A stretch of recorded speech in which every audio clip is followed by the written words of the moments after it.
Hi everyone.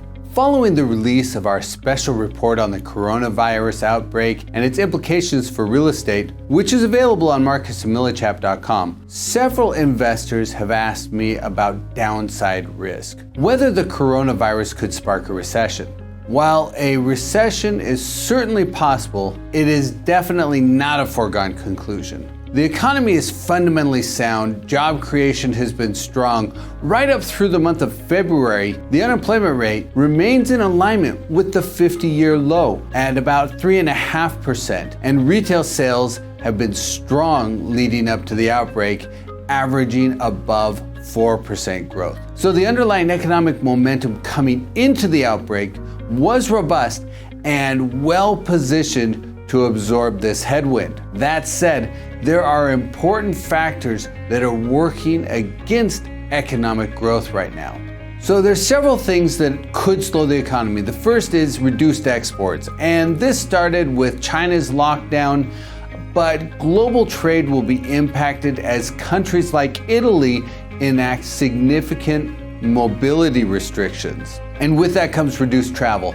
The cancellation of conferences, sporting and entertainment events, and even business travel are weighing on airline and hotel performance. Supply chain disruptions due to the shutdown of Chinese factories, but carrying over into the broader mobility of goods will be another factor that restrains economic growth. But we have to remember that right now we're in the midst of a reaction to an unknown.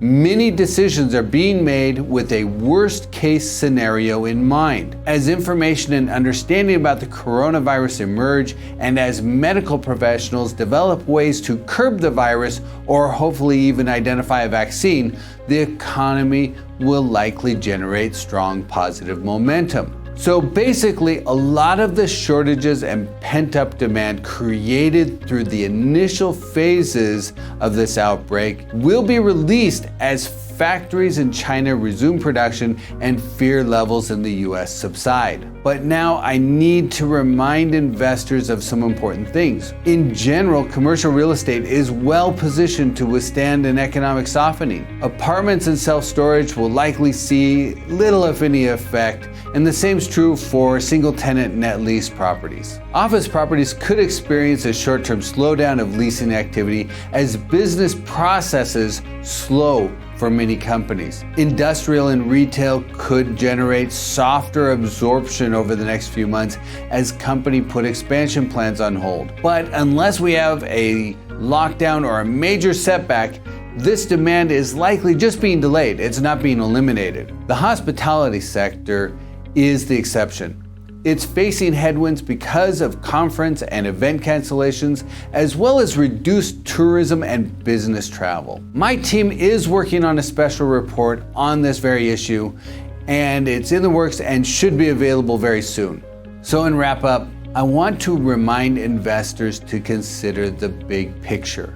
The economy remains fundamentally sound and resilient. Commercial real estate in general faces little threat, and the yields are comparatively strong. Interest rates are at a record low, so there are financing and refinancing advantages that we've never seen before. And finally, real estate is a long-term asset, so please keep your eyes on the horizon.